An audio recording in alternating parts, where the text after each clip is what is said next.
Welcome into First Pitch for Wednesday, June 28th. I am Drew Martin, joined by Brian Leonard and Tokyo Brandon of WagerTalk.com. As guys, we got the Wednesday slate here, some early games. So wanted to get the show out to you. If you could smash that like button, it does help us out as we are going to our leadoff hitter here, Brian Leonard. Big game breakdown. Brian, what are you looking at on the Wednesday card? Thanks, Drew. Yeah, we're going to take a look at the Brewers and Mets game today. I think this is a good game to handicap. We've got the veteran Wade Miley. He's going to go tonight for the Brew Crew, and it's his second start since coming off the IL. He comes in with a 2.91 ERA and 103 WHIP. He had a really good start his first time out. His advanced numbers show he's been a little bit fortunate, but if you take a look at his career with the advanced numbers, they always seem to pitch better than his projections. So he's one of those guys that the advanced numbers don't seem to like, but his work on the field comes out and pays off, and that gives us an advantage when we do play on these type of pitchers that don't get a lot of strikeouts like Miley, and we're able to take advantage of that. He doesn't walk anybody. He's excellent in exit velocity on batted balls as well as hard hit percentage. So he keeps the opposition off balance. And in case you've forgotten, his ERA the last two seasons, and I know he's been injured a lot, but his ERA the last two seasons to end the year was 3.16, 3.37. That's money-making ERAs. That's a pitcher we're looking to back on. And at 36 years old, he's forgotten more about pitching than many have ever learned in their entire careers. The pitcher that gets more publicity in this matchup is Kodai Senga, coming over and pitching his first year in the major leagues. And he gets to start today for the Mets. He too comes in with an ERA that isn't supported by his advanced stats, so he's a little bit better in what his ERA says. And as opposed to Miley, though, he has a problem at walks. He's allowing 13.3% of batters to get on via the free pass, and in fact, 40% of his pitches result in balls. There's been more emphasis on throwing strikes over balls, and a lot of people who are handicapping now are making good money on that. And that's a problem that Senga has. When you throw out too many balls, not only do you walk the batters, but you keep your pitch count up, and you can't go as long in the game. So that's a concern we have here. The Mets bullpen has had their problems so far this year. So just kind of trust the Mets here, laying points at this, laying the number at this price. Prefer the Brewers and game relievers. So we're going to take this the full game, and I think Milwaukee is the right side here. We're getting good value on a veteran, as we did the other day when I was on here, a veteran that gets hurt a lot, but when he does pitch, he pitches well. Give us the Brewers in this one. Good stuff from Brian Leonard in the leadoff spot. We got our two-hole hitter here, Tokyo Brandon, from the other side of the world, straight from Tokyo, Japan. Brandon, what are you looking at for your big game breakdown for the Wednesday card? Thanks, Drew. Yeah, for my big game breakdown, I'm going to break down the Washington Nationals taking on the Seattle Mariners. Patrick Corbin takes on Logan Gilbert. The Seattle Mariners, they get a lot of flack for being a pretty soft-hitting team, but actually in the last 10 days, they're top 10 in Major League in WOBA. They've been crushing it pretty good lately.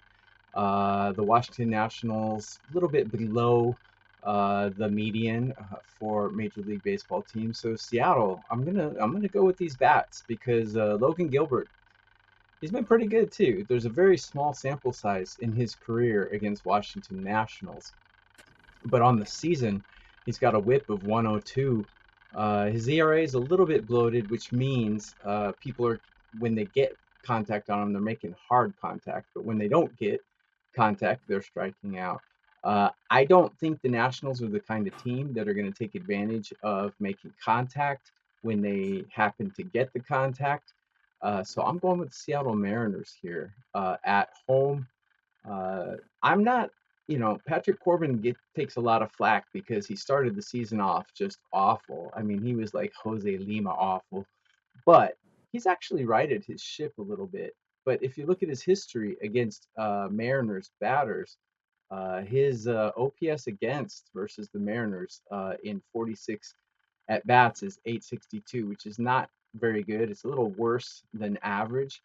Like I said, Gilbert, there's not enough sample size to measure, but in his last 5 starts, he's only got blown up one time by the Angels. The rest of his starts, he's given up 1, 2, 1, 1, 2, 1, 2. I mean, he's been pretty solid. I mean, he did have one bad start there, but I don't think the Nationals was the kind of team that can take advantage and add one bad start there.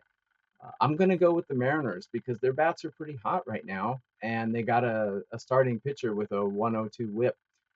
So I know the golden rule is don't lay the run line at home, but this is minus 200 plus. So I am going to lay the 1.5 runs here with the Seattle Mariners and hope their bats stay hot and hope they can get to Corbin here. So Seattle Mariners minus 1.5 is my big game breakdown. Time for best bets now with Brian Leonard up first on Twitter at BLeonardSports, and check him out, WagerTalk.com. Brian, what do you got for best bets for Hump Day special here on First Pitch? For our best bet today, we're going to take a look at the Yankees and Oakland game, and we're going to go with a 5-inning play here. We used Oakland yesterday for clients and came right back on them here. Oakland with a nice 2-1 winner. Went the full game yesterday. We did use them in the first half yesterday, and I think that's the way to go here. There isn't any hitter right now in this Yankees lineup that scares anyone. With Judge out of action, the whole lineup suffers. The other key veterans are either slumping, which they've done for a while now, and they've been forced to use quad A players to fill out the lineup. A bunch of guys that were cut by other teams that the Yankees had to claim. And this isn't a team right now offensively is scaring anybody. Domingo Germán pitched great to open the season. If you remember, he got suspended for sticky stuff. We still don't know if that was something that he uses all the time, but he did get a lot of spin on the ball earlier, and he hasn't had the same success since. His luck is starting to wear out now. He comes in with a 5.10 ERA, got bombed, I believe, was last time he pitched. But the 5.1 ERA is slightly higher than it should be, considering his xFIP is 4.37, xERA at 5.05. So we know what we're getting now from Germán. This is basically the kind of pitcher he is, and I think Oakland could get to him here. Oakland starts JP Sears and his 4.10 ERA and a 1.03 WHIP. His advanced numbers show his solid ERA is right in line. In his last 8 starts, he's permitted just 15 earned runs in 46 innings. This is a guy who had one bad start earlier in the season, and he's still got a better than the league average ERA right now. So that's pretty impressive.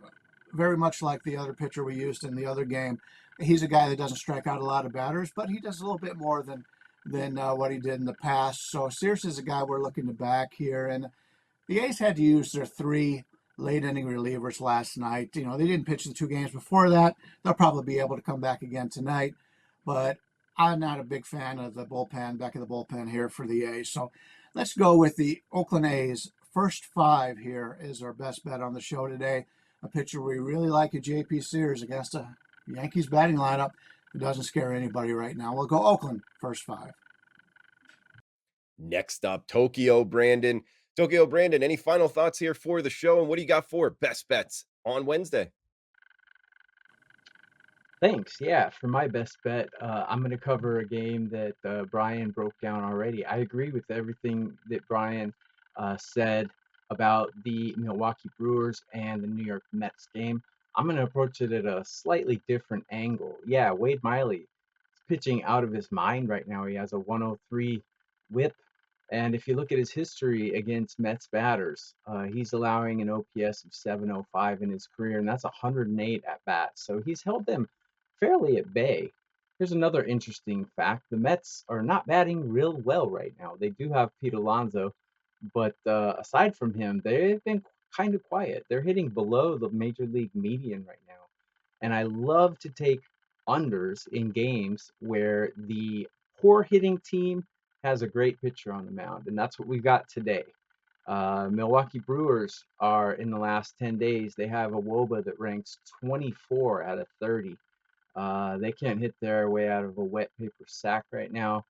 And they're facing the poor pitcher of the 2 pitchers. Kodai Senga is a guy I covered here in Japan. He pitched for the SoftBank Hawks last year. He was a strikeout master over here.